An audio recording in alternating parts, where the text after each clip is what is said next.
우리 하나님 말씀, 여러분과 제가 사랑하는 우리 하나님의 말씀입니다. 사도행전 21장 27절에서 36절이에요. 같이 읽겠습니다. 사도행전 21장 27절에서 36절입니다. 그 이래가 거의 끝날 무렵에 아시아에서 온 유대 사람들이 성전에서 바울을 보고 군중을 충동해서 바울을 붙잡아 놓고 소리쳤다. 이스라엘 동포 여러분, 합사하여 주십시오. 이전에 어디에서 우리 민족과 율법과 이곳을 거슬러서 사람들을 가르칩니다. 더욱이 이전엔 그리스 사람들을 성전에 데리고 들어와서 이 거룩한 곳을 넓혀놓았습니다. 이는 그들이 에베소 사람 드로미모가 바울과 함께 성내에 있는 것을 전해 보았으므로 바울이 그를 성전에 데리고 들어왔으리라고 생각하였기 때문이다. 그래서 온 도시가 소란해지고 백성들이 몰려들어서 바울을 잡아 성전 바깥으로 끌어내니 성전 문이 곧 닫혔다. 그들이 바울을 죽이려고 할 때에 온 예루살렘이 소요에 휘말려 있다는 보고가 천부장에게 올라갔다. 그는 곧 병사들과 백부장들을 거느리고 그 사람들에게로 달려갔다. 그들은 천부장과 군인들을 보고 바울을 때리는 것을 멈추었다. 천부장이 가까이 가서 바울을 체포하였다. 그리고 그는 부하들에게 쇠사슬 둘로 바울을 결박하라고 명령하고 그가 어떤 사람이며 또 무슨 일을 해야 되는지를 물었다. 그러나 우리 가운데서 사람들이 저마다 다른 소리를 질렀다. 천부장은 소란 때문에 사건의 진상을 알 수 없었으므로 바울을 병영 안으로 끌고 가라고 명령하였다. 바울이 층계에 이르렀을 때에는 군중이 하나도 난무하게 굴었기 때문에 군인들이 그를 둘러매고 가야 하였다. 큰 무리가 따라오면서 그 자를 없애버려라 하고 외쳤다. 아멘. 네, 오늘은 바울 사도가 결박되는 그런 과정을 성경이 아주 비교적 자세하게 우리에게 보여주고 있습니다. 그래서 바울의 결박을 살펴보지 않을 수가 없겠습니다. 좀 안타깝긴 합니다. 오늘이 이제 설날 연휴의 마지막이고 또 새해가 시작되는 그런 첫 주인데 이렇게 바울의 결박을 우리가 살펴봐야 된다는 게 조금 안타깝긴 합니다. 네. 그런데 어쩔 거예요. 결박을 지금 주님이 말씀하시니까 우리가 이 바울의 결박을 통해서 주님이 뭘 말씀하시는가를 귀 기울여 들어야 되겠습니다. 여러분 성경을 꼭 내 입맛에만 맞는 그런 말씀만 찾아서 드시는 것도 좋아요. 그렇게도 안 하는 분들이 계시기 때문에 그것도 좋은데 주님이 정말 우리 자신에게 우리에게 해주시고 싶은 그 말씀을 듣는 자세 더 중요하겠죠. 근데 오늘은 그래서 오늘 성경 말씀의 그 제목을 예고된 결박, 예고된 결박 그런 제목으로 우리 함께 나누려고 합니다. 이 바울 사도의 이 결박은 이미 뭐 했다는 거예요? 예고가 되어 있다라는 거죠. 우리가 그런 거 알잖아요. 이미 이 게임을 우리가 이겼어. 그러면 그거 이렇게 다시 재방송으로 볼 때 어때요? 마음이 막 긴장되고 아우 어떡하지? 막 그런 마음이 안 들잖아요. 그죠? 그 이미 좀 느긋하게 볼 수가 있잖아요. 그런 것처럼 이렇게 이건 게임이 아니기 때문에 그렇게는 할 수가 없겠죠. 그런데 어쨌든 오늘 이 바울이 결박이 되고 있는데 이 바울의 결박은 이미 예고된 결박이다 라는 것을 통해서 이게 뭘 의미하는지 그리고 오늘을 사는 우리들에게 도대체 이 무거운 주제 바울의 결박이 무엇을 의미할지를 우리 함께 생각해보고 또 더 중요한 것은 우리와 함께 하시는 성령께서 오늘 이 말씀을 이렇게 비춰주시고 풀어주실 것을 기대합니다. 네, 삼손을 혹시 아십니까? 삼손을 모르는 사람은 없겠죠. 이거는 뭐 예수님을 모르는 사람들도 삼손은 알 정도니까요. 이 구약 성경에서 결박하면 빼놓을 수 없는 분이 바로 저는 이 삼손이라고 생각을 합니다. 왜냐하면 삼손은 그 어여쁜 여인 드릴라에게 속아가지고 여러 차례, 몇 차례였죠? 여러 차례 좌우지간 결박이 됐었죠? 그렇지만 어때요? 그런 것들을 다 풀어버리고 그래서 이제 드릴라가 마지막에 당신은 저를 사랑하지 않는군요 하면서 막 그러니까 여성이 이제 그런 식으로 나오면은 남자들은 뭐 어쩔 수가 없어요. 그게 결국 이제 삼손도 남자이기 때문에 비밀을 얘기해 주잖아요. 그래서 여러분 주보에 보시면 그 그림 제가 삼손이 이렇게 결박되는 장면 이 그림을 가지고 왔는데요.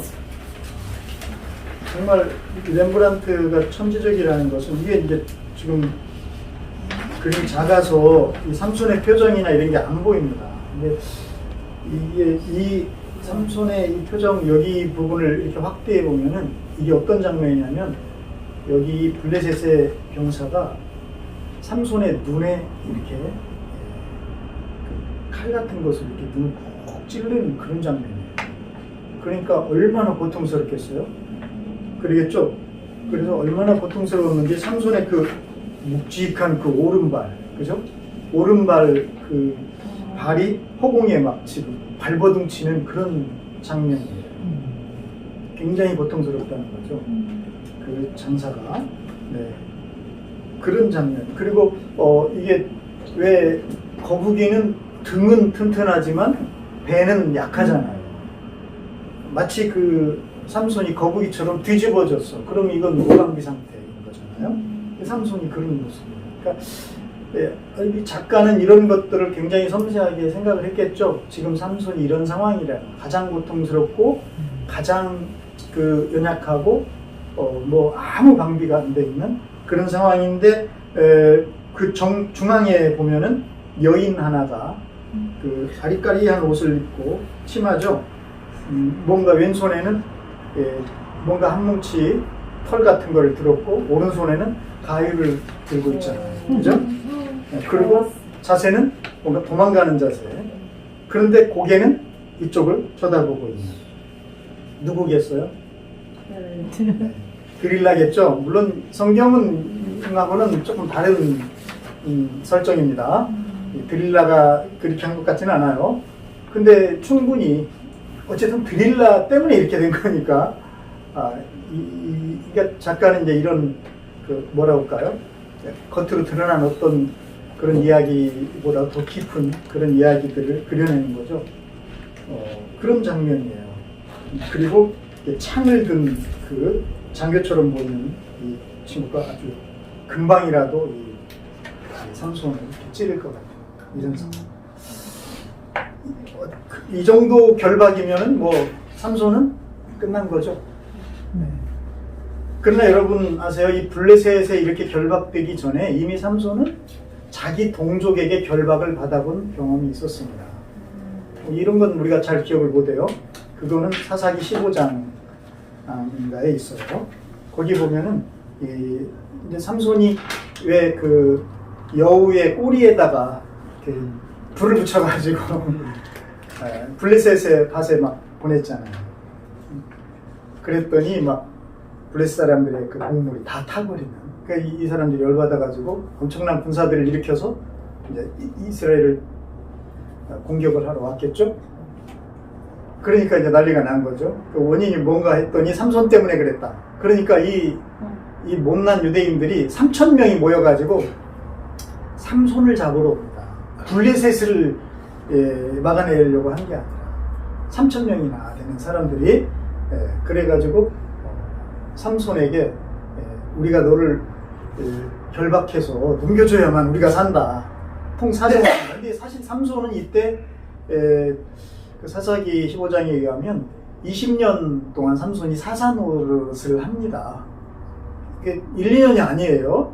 그러니까 그 당시 사사라는 것은 이스라엘을 다스리는 사람이잖아요.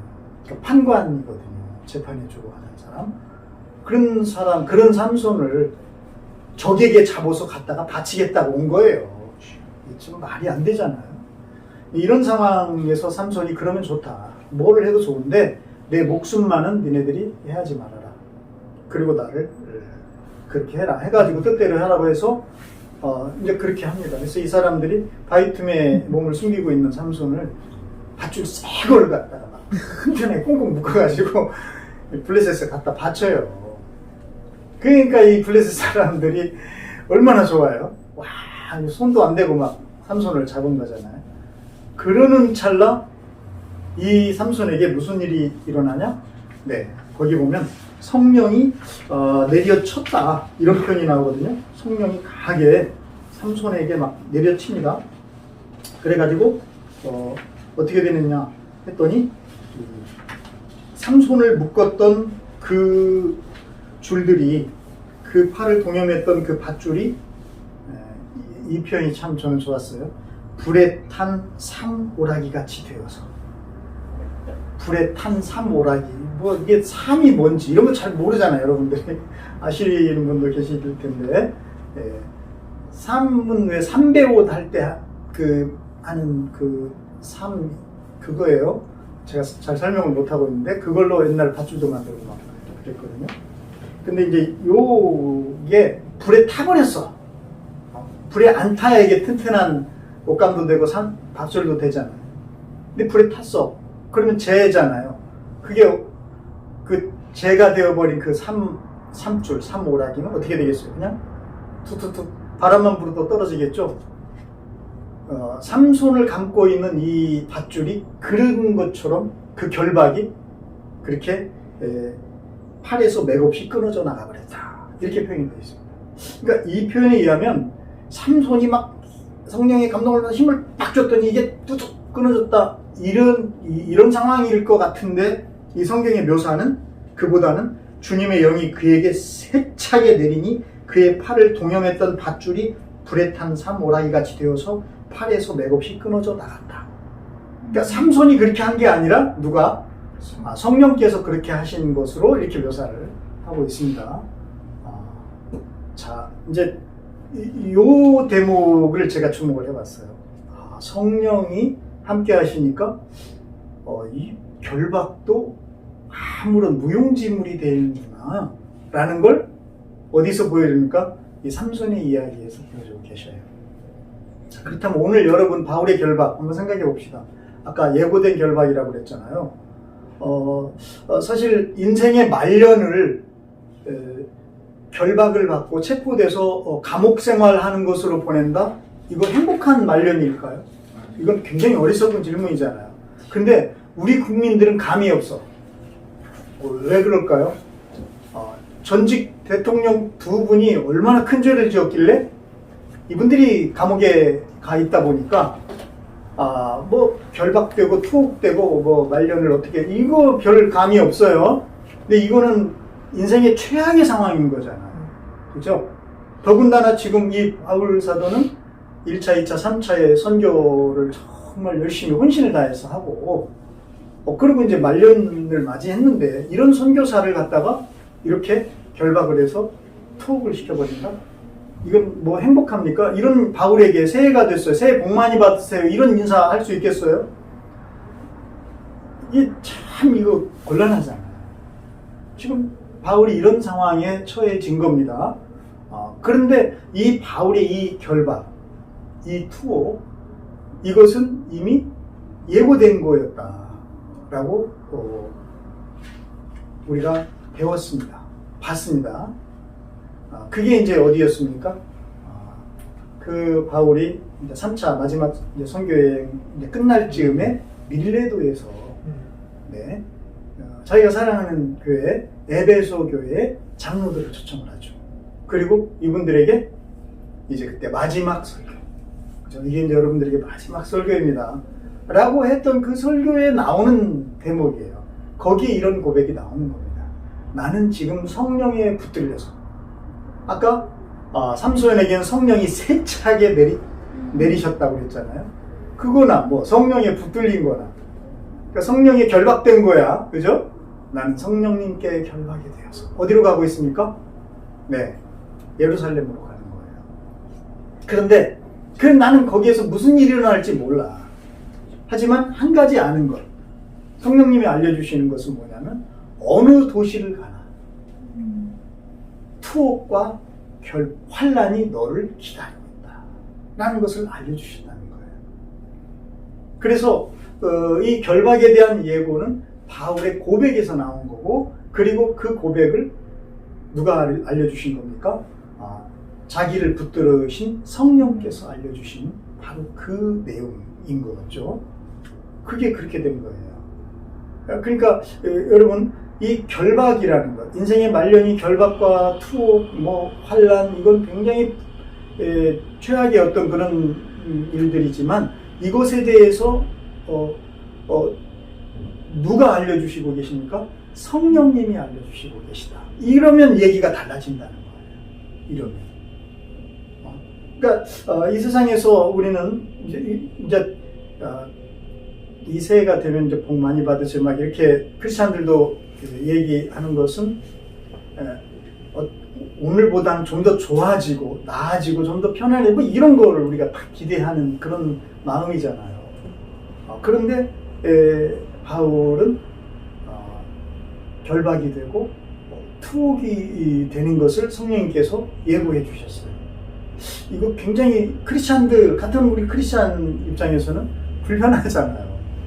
이거 결박이 돼야 된다는 거. 굉장히 불편한 내용이죠. 성령님은 이런 것도 다 예고해 주시네. 너 말년은 이렇게 결박돼야 된다고 하시는 거. 이걸 우리가 어떻게 받아들여야 됩니까? 그러니까 어떨 때 보면 우리가 성경에서 정말 내가 좋아하는 어떤 말씀만 자꾸 이렇게 뽑아서 그걸 자꾸만 이렇게 막 이렇게 뭐라 할까요?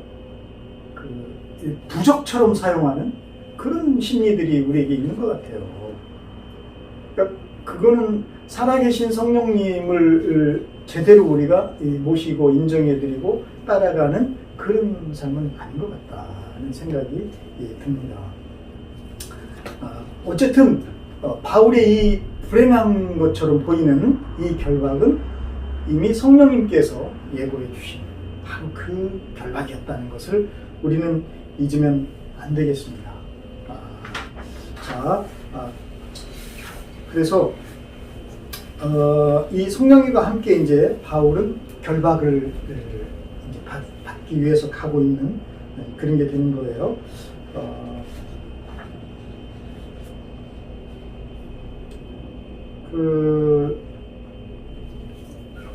이제 로마서를 보면 로마서 8장에 의하면 사람이 두 종류입니다. 어떤 사람 두 종류냐면 육신을 따라 사는 사람이냐 성령을 따라 사는 사람. 이게 두 종류예요. 사실 육신을 따라 사는 사람은 당연히 육신의 생각을 하겠죠. 그리고 성령을 따라 사는 사람은 당연히 성령님의 생각을 할 것입니다. 그런데 이 육신을 따라 사는 사람의 그 생각은 죽음이고 성령을 따라 사는 사람의 생각은 생명과 평안이다. 이렇게 로마서는 우리에게 가르쳐주고 있어요.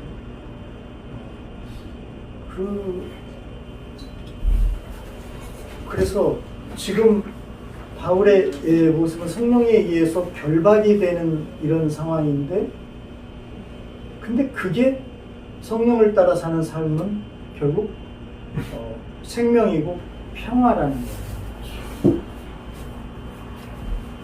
그러니까 바울이 가는 걸음이 생명이고 평화의 걸음이라는 겁니다.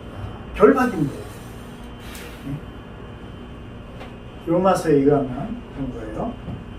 근데 우리들은 그것에 대해서 불편하고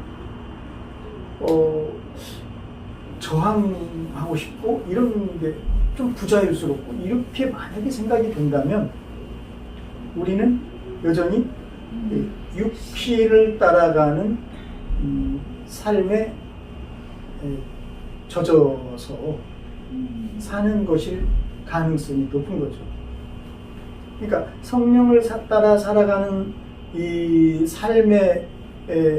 삶이 뭔가 부자유스럽고 이렇다. 그거는 그만큼 내가 육신을 따라가는 삶이 나에게 여전히 이렇게 남아있는 것인가? 이 한번 생각을 해봐야 되는 거죠. 그죠? 그러면 도대체 육신을 따라가는 삶은 뭐고 성령을 따라가는 삶은 뭐냐? 한마디로 말하면 욕망이에요. 따라간다는 건 욕망을 추구하는 거거든요. 여러분, 성령님도 우리가 성령의 욕망입니다. 표현은 똑같아요. 육체의 욕망이나 성령의 욕망이나. 욕망이라는 말이 이렇게 우리가 부정적으로만 쓰여서 그렇지 사실은 뭐 같은 말이거든요.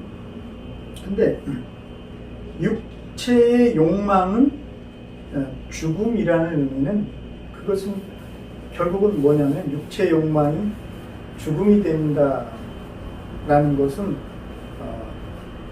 끝이 없어요. 육체의 욕망 한계가 없어요. 그러니까 육체의 욕망은 채울 수가 없는 욕망이에요. 그것은 결국 나를 파멸시켜요. 그러니까 늘 안정할 수가 없고 늘 헤매이게 만드는 거죠. 그래서 육체의 욕망은 어떤 사람에게도 나를 이 어떤 사람과의 관계, 진정한 관계도 맺을 수 없게 만들어요. 육체의 욕망은. 근데 성령의 욕망은 그것과 달라요. 성령의 욕망은 사실은 관계를 탄생시키고 또 관계를 지속시키는 거예요. 이걸 관계로 보면은 그게 생명이고 그리고 평화입니다. 그러니까 올바른 관계가 생겨날 때 이게 생명이 탄생하는 거예요.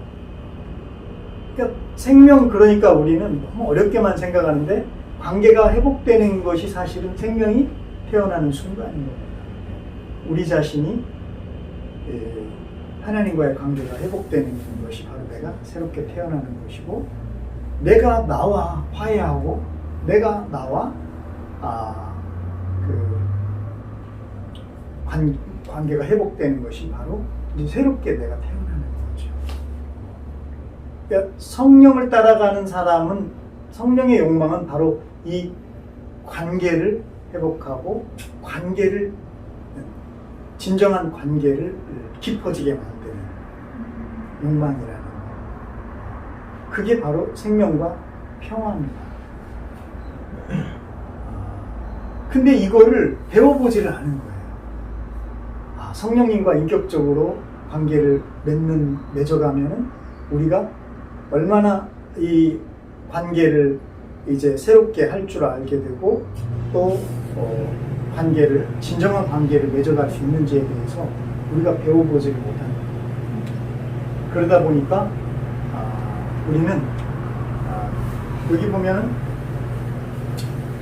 바울 사도는 사실 성령님께 붙들리고 매여서 살아가는 사람이에요. 그러니까 성령님을 따라가는 삶이야. 그럼 우리는 어떻게 생각하냐면, 나는 아무것도 안 하고 그냥 성령님이 다 하셔, 이렇게 생각을 쉽게 한단 말이에요. 그러니까 여기서도 보니까 바울은 정말 아무것도 안 해, 그죠? 아무것도 안 하는 것 같아.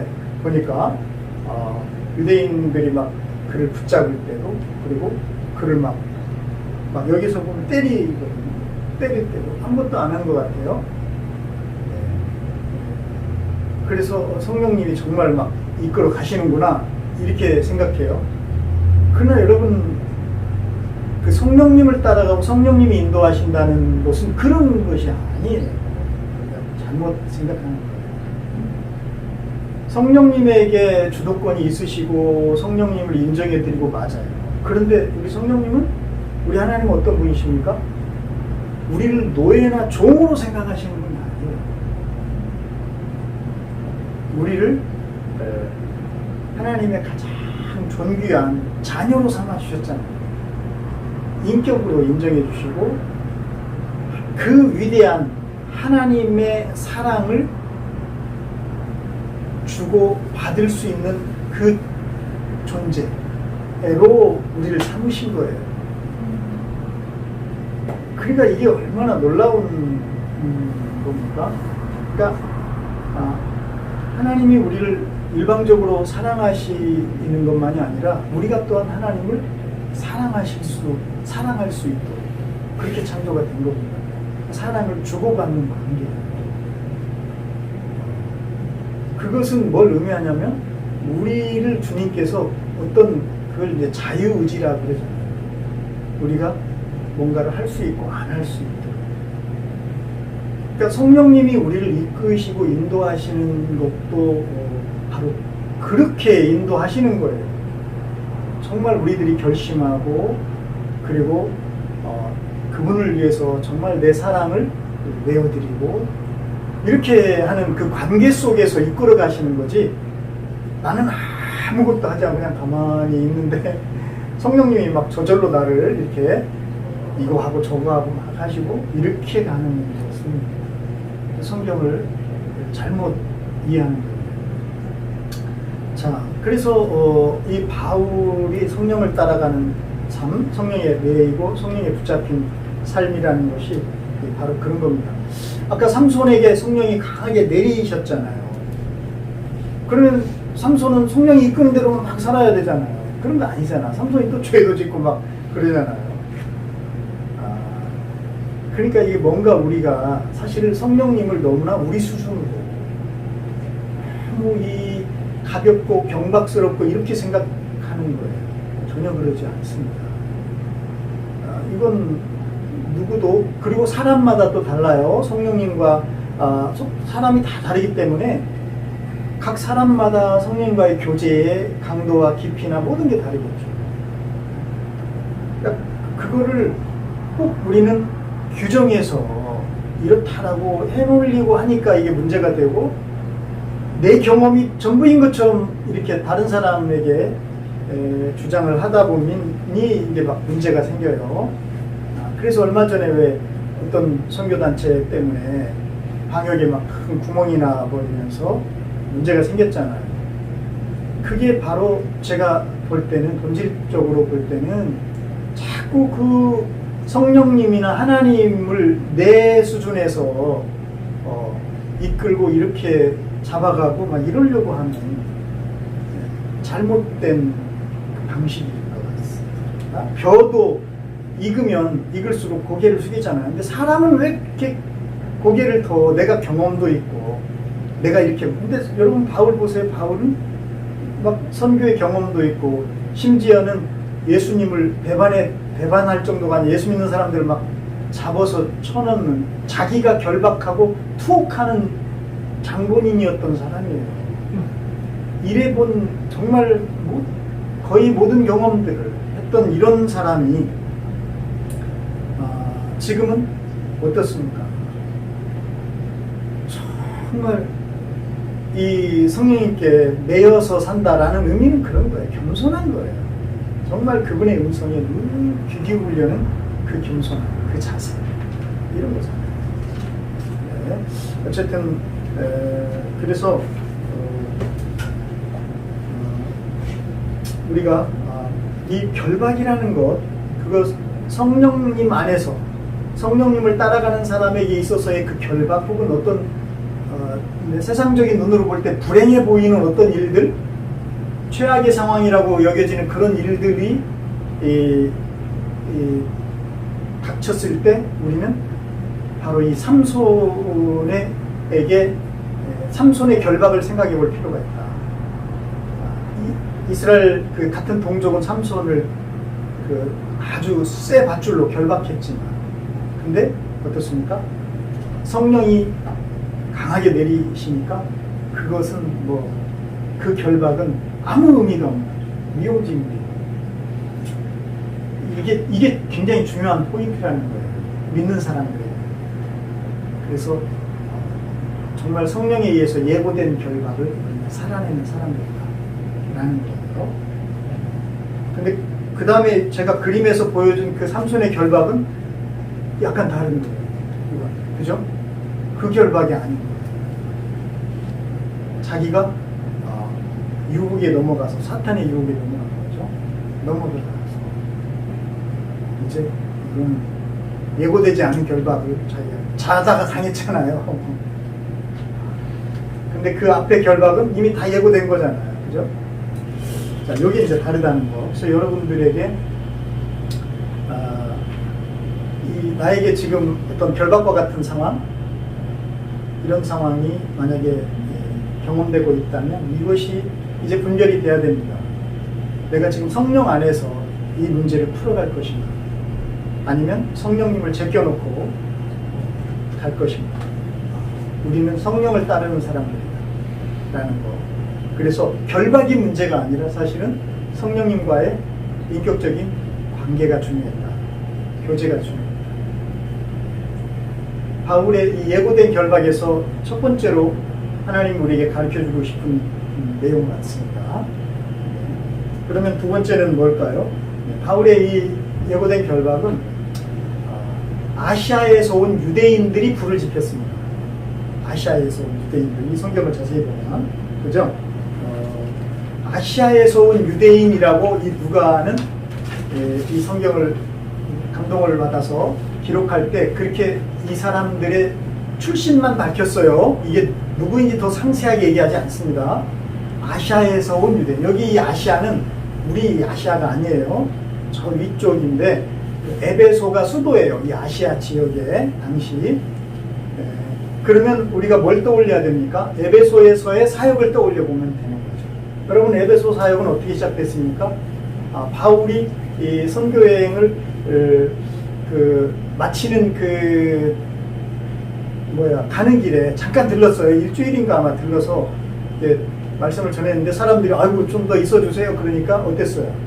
아우 이거 주께서 원하시면 주님의 뜻이라면 내가 다시 올 겁니다. 이러고 이제 빨리 갔단 말이에요.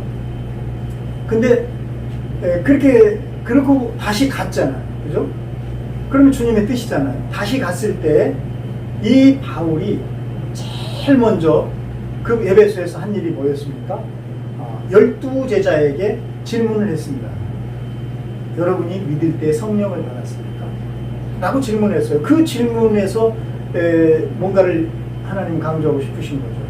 뭐를 강조하고 싶으면 에베소 사역에서 이 성령의 역사를 강조하시는 거죠. 그죠? 아닌 게 아니라 막 심지어는 바울의 손수건이나 앞치마만 가지고 가도 막 역사가 일어나잖아요. 귀신이 떠나가고 병든 자가 나고. 그뿐입니까? 에베소에 얼마나 많은 마술사들, 점쳐주는 사람들, 인생의 문제를 상담해주고 해결해준다는 이런 가짠지도 않은 인간들이 많았잖아요. 그런 사람들의 얼마나 많은 사람들이 회개를 하고 돌아왔는지 이 사람들이 가지고 있었던 그 마술책을 태우니까 막 에베소에 온 하늘이 시커먼 연기를 뒤덮일 정도. 그죠? 이런 어마어마한 그 회개 운동이 일어나고 성령의 역사가 일어나는 바로 그 지역이 에베소였어요. 그런데 그런 성령의 역사 이전에 바울이 뭔가를 했습니다. 이거를 우리가 기억해야 된다 그랬어요. 뭐를 했습니까? 석 달 동안 유대인 회당에서 바울이 하나님 나라의 일을 가르쳤어요. 근데 이때 삐딱선 타는 유대인들이 있었죠. 몇몇 유대인들이 마음이 완고해져서, 그 표현이 마음이 완고해져서 믿지 않음으로 바울이 제자들을 데리고 그들을 떠납니다.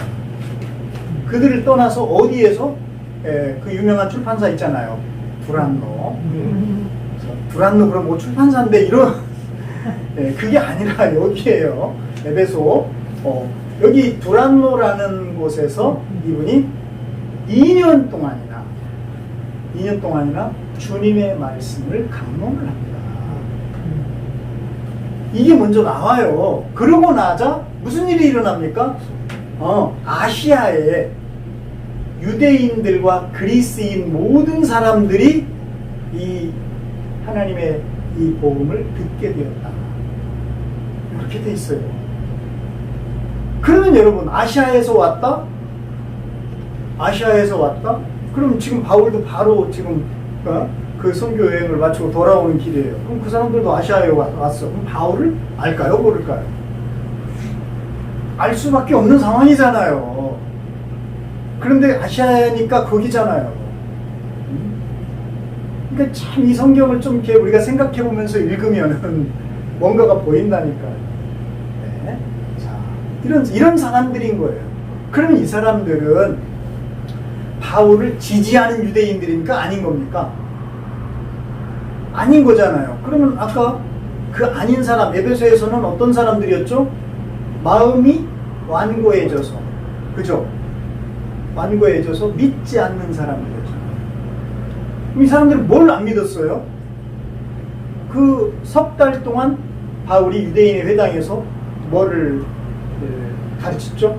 하나님 나라의 일을 가르쳤다고 그랬거든요. 그리고 권면해줬다. 그럼 이 사람들은 뭘 안 믿은 겁니까? 하나님 나라의 일을 안 믿은 거잖아요. 이렇게 되는 거잖아요. 그런데 여기 이 표현이 굉장히 중요합니다. 마음이 완고하여졌어요.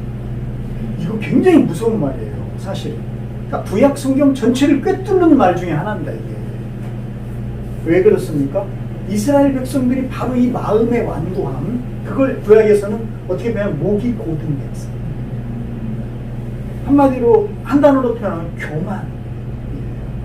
하나님 말씀을 안 듣는 거예요. 이래서 이들은 망한 거잖아요. 이 사람들이. 그런데 지금 하나님, 바로 그 하나님 나라의 일을 이제 또다시 제대로 전해주고 있는 누구를? 바울을 뭐해서? 마음이 굳어서 완고해서 안 믿는 거잖아 지금. 그러니까 구약이 그게 그대로 지금 이 사람들에게 있는 거잖아요. 그런 장면입니다. 그런 장면. 놀라운 거죠. 네. 그렇게 된 사람들로 인해서 바울의 이 결박이 이제 발화가 된 거예요. 이 사람들이 바울을 보고 막 붙잡았어요. 무조건. 그리고 막 소리친 겁니다. 여러분 도와주세요. 이 사람은 우리 민족과 그리고 율법과 바로 여기 이 예루살렘 성전을 더럽히는 거슬러서 말하는 인간입니다. 이러면서 소리를 친 겁니다. 그러면서 막 군중을 선동을 했어요. 자, 여러분 표면적으로는 이 사람들이 뭐를 얘기했습니까? 자기네 유대 민족의 어떤 그런 하나님이 선택한 선민 유대 민족을 얘기하고 하나님의 법인 율법을 얘기하고 하나님의 성전을 얘기했지만 이면적으로는, 내면적으로는 뭐였어요? 이미 아시아에서 온 유대인이라는 것을 통해서 우리가 아시아 하면 유대 에베소에서 지금 어떤 문제가, 유대인들이 어떤 문제가 있다는 걸 우리가 알게 됐잖아요. 마음이 완고한. 그러니까 이들의 중심은 지금 사실은 하나님의 율법이나 뭐 엄청나게 하나님을 지금 위하는 것처럼 보이지만 실상은 뭡니까? 마음이 완고한 거예요. 교만한 사람들이 하나님 말씀을 안 듣는 사람들이에요. 그런 인간이라는 것을 이 누가는 아시아에서 온 유대인이라는 이 표현 하나로 우리에게 생각하게 하는 겁니다. 그게 문제라는 거예요. 여러분 지금 우리는 과연 살아계신 하나님을 믿습니까?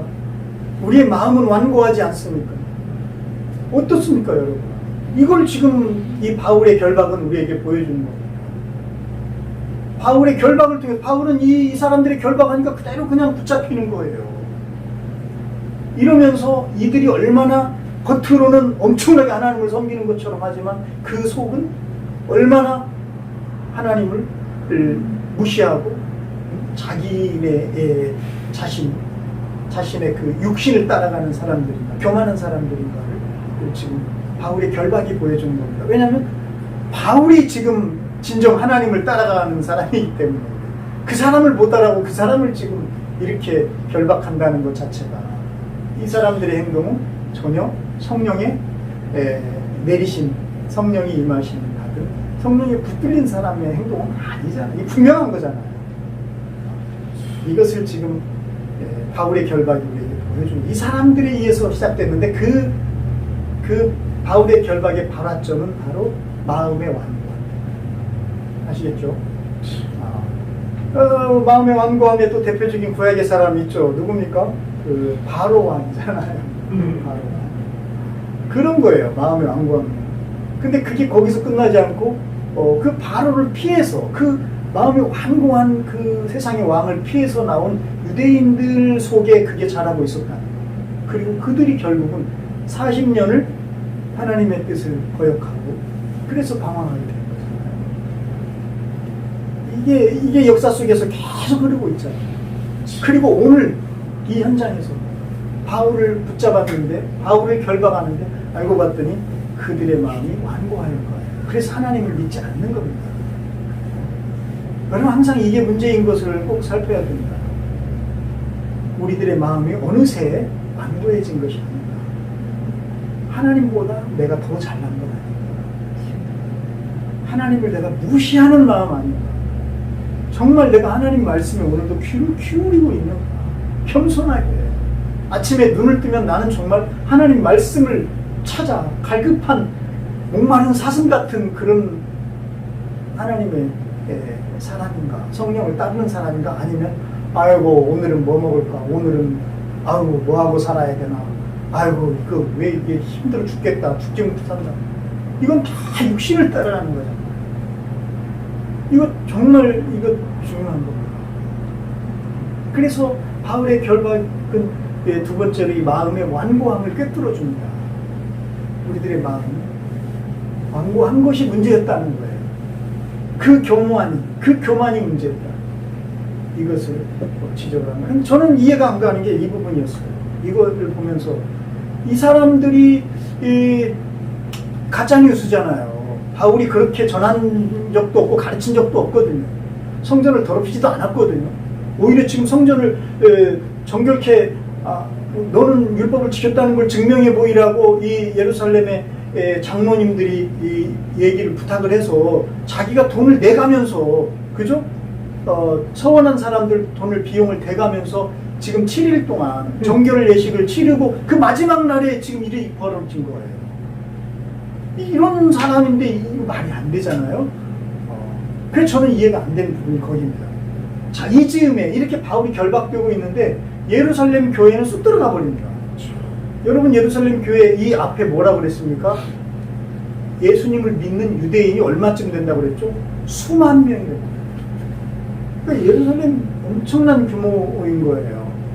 그런데 누가는 제가 볼 때 의도적인 것 같아요. 의도적으로 예루살렘 교회가 군중 속에 파묻혀버리는 모습을 보여주는 거예요. 더 이상 여기에 뭐 예루살렘 교회에 대한 얘기는 전혀 나오지 않습니다. 그냥 온 도시가, 모든 백성, 군중들이 이렇게 표현해버려요.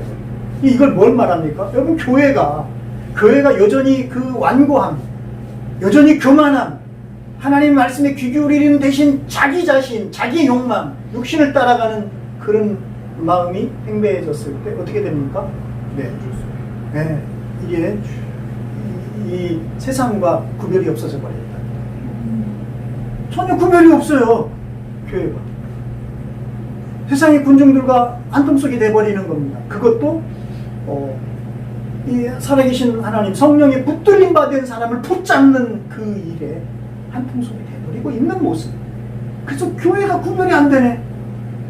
그 수많은 그 유대인들이 있다고 그랬는데 믿는 유대인이라고 해요. 여기서 도대체가 예루살렘 교회는 어디 갔냐는 거예요. 정말 이게 기가 막히고 웃기는 일 아닙니까? 어떻게 온 도시가 그것도 한 사람 때문에 이 난리를 치고 있습니까? 이게 뭡니까 지금? 교회는 뭐 하고 있는 겁니까? 이게 정말 그래 여러분, 그래서 교회를 믿지 마십시오. 교회는 믿음의 대상이 아니에요. 교회가 뭘 지켜주는 게 아닙니다. 정말 살아계신 우리 성령 하나님의 인도하심과 그리고 우리 하나님의 아버지 말씀에 우리가 귀를 기울여야 되고 그 말씀을 펴야 됩니다. 이거 아니에요. 그들은 다 어디 없어져 버렸어. 그냥 다 녹아들었어. 그래서 온 도시가 바울 한 사람, 그것도 가장 여기서 바울만큼 지금 믿음 있는 사람 어디 있어요? 그잖아요. 바울만큼 성령에 감동받은 사람이 없어. 이 한 사람 때려잡자고 이 난리를 피우고 있는 거예요. 이 사람들이 얼마나 격렬했는지 보고가 들어가자마자 누가 출동합니까? 천부장이 출동할 정도였어요. 그러니까 막 이 도시가 아수라장이 돼버린 이 한 사람 때문에.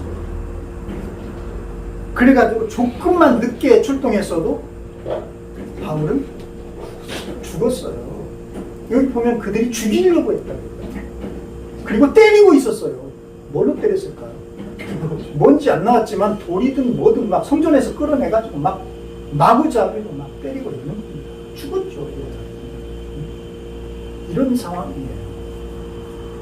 그런데도 교회는 없어요. 여기 보니까 이걸 봐야 돼요. 우리가 이런 모습들 성경에서. 그러면 우리들은 정말 올바른 교회관을 갖게 될 것 같아요. 교회의 머리는 예수 그리스도예요. 예수 그리스도만이 교회의 머리예요. 아, 정말 너무 안타깝습니다. 근데 얼마나 이 불쌍한 이 성도들이 목사님 한마디에 왔다 갔다 합니까? 교회 리더들에 의해서 얼마나 왔다 갔다 합니까? 너무 안타까워요. 정말 이 살아계신 우리 주님, 이거 어떻게 해야 될지 모르겠어요. 근데 뭐 그 옛날 2000년 전에 이 예루살렘 교회도 이 모양이니 뭘 얘기하겠어요. 그래서 여러분, 저는 새해 인사를 새해 복 많이 받으세요가 아니라 제발 성령님 좀 따라가세요. 이렇게 인사하고 싶어요. 우리가 성령님을 따르는 자의 삶을 삽시다. 그래서 백부장이 천부장이 와가지고 어떻게 합니까? 바울을 빼냈어요. 군중들로부터. 근데 이 사람들이 얼마나 난폭하던지 바울을 일단 체포를 했습니다. 그래 물어봐야 될 거 아니에요. 현장에서. 너 도대체 누구냐? 뭔 일을 했냐? 왜 이 난리냐 지금? 물어봤어요. 그래서 바울이 뭔가 대답을 하려고 했겠죠. 그런데 대답을 할 수가 없는 상황이 되어버린 거예요. 왜냐하면 성경 보니까 막 무리가 뭐라고 막 얼마나 바울에 대해서 얘기를 하는, 지네들이 다 알아. 바울은 이런 놈이에요. 바울은 이런 일을 했어요. 막 다 얘기를 하고 온갖 가짜 뉴스가 예루살렘 하늘을 뒤덮어버린 거예요. 참 이런, 그냥 천부장이, 이방인 천부장이 유대인들이 이러고 있잖아요 지금. 도저히 이게 안 되니까 안 되겠다. 이 사람을 격리시켜야 되겠다 일단.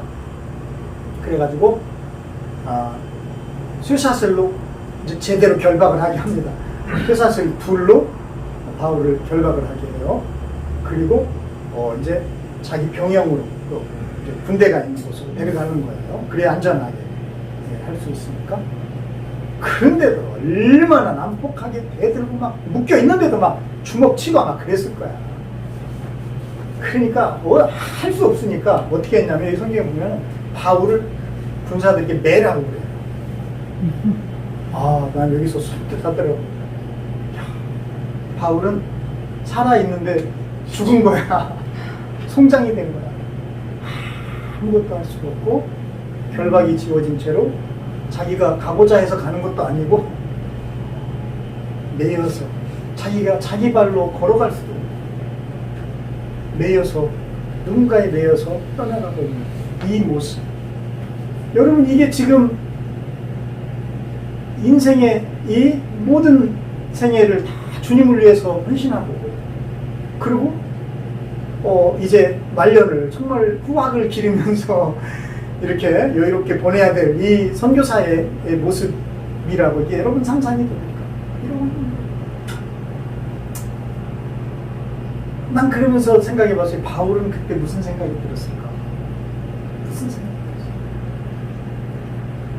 쇠사슬에 묶여서, 그것도 군인들에게 떼매여서 송장처럼 시신처럼 떠밀려 갈 때 바울은 무슨 생각이었어요?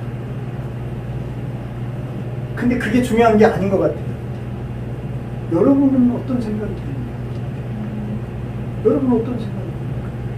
하나님이 너무하신 거야, 이래서는 안 돼, 그런 건가요? 뭡니까? 이게 우리 생각해요. 근데 이런 걸 우리가 생각해 봐야 돼요. 자꾸 막 주님이 오늘도 복을 주실 줄 믿습니다. 맞아요, 믿어요 우리. 근데 그것만 있는 게 아니잖아.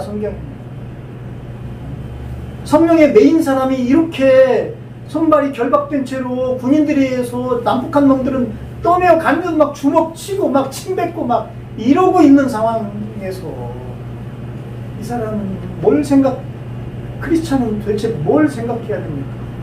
어떻게 생각해야 돼? 우리는 과연 누군가? 이런 거를 오늘 이 바울의 결박에서 주님은 우리에게 생각하게 하십니다. 생각하게 하십니다. 그러나 저는 한 가지는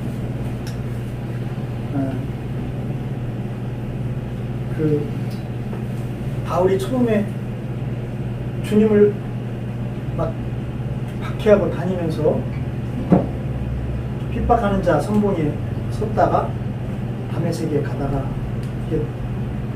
주님 만나고 그리고 그가 할 말이 없으니까 면목이 너무 없으니까 주님 내가 이제 뭘 해야 되냐고 괜히 물어본 거예요. 그러고 나서 그는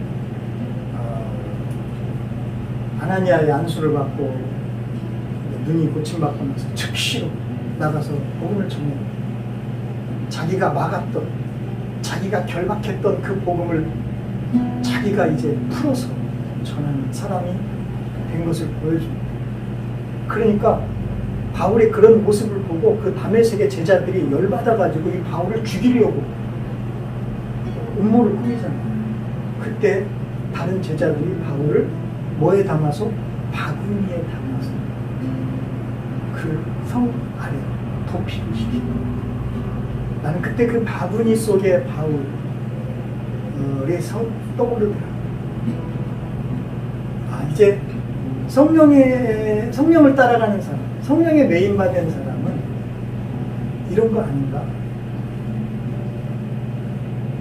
바구니에 있는 그 바울처럼 군인들에게 떼매여진 바울처럼 어디로 갈지 모르지만 그러나 한 가지 아는 것은 나는 성령에 결박된 사람. 그거 하나면 나는 어디를 가게 하시나 어디를 간다. 나는 두렵지 않아. 그분 한 분이면 나는 괜찮아. 두려웠겠죠. 너무 무서웠겠죠. 힘들었겠죠. 그래서 더 나를 붙잡으시는 그분의 손을 붙잡지 않았을까요? 주님이 나를 붙잡아 주시지 않으면 이제 나는 아무것도 할 수도 없고 붙잡아 줄 사람이 없어요. 이렇게 끊임없이 고백하면서 그는 그렇게 군인들의 손에 결박된 채로 끌려가는 모습을 우리에게 보여주는 것 같습니다. 오늘은 여기까지입니다. 여러분의 인생도 아직 결론이 없는 거잖아요. 우린 자꾸 뭔가 결론을 원해요. 우리 오늘 설교의 결론은 없습니다. 여러분의 인생이 계속돼야지. 하지만 여기서 우리가 한번 기도합시다. 주님은 매일매일 우리의 결론이시라는 거예요. 그래서 정말 완고한 마음 버리고 주님께로 돌아옵시다. 오직 성령을 따르는 사람으로 불러서 갑시다. 기도하겠습니다. 하나님 아버지, 오늘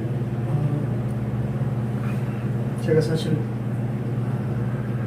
너무나 살아계신 주님을 잘 전하지 못하고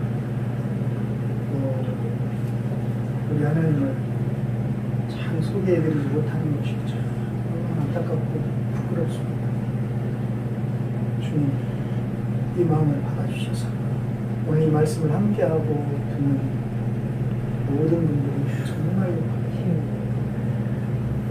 바울의 예고된 결박을 통해서 주님이 들려주시는 주님의 음성을 들을 수 있게 하여 주시옵소서.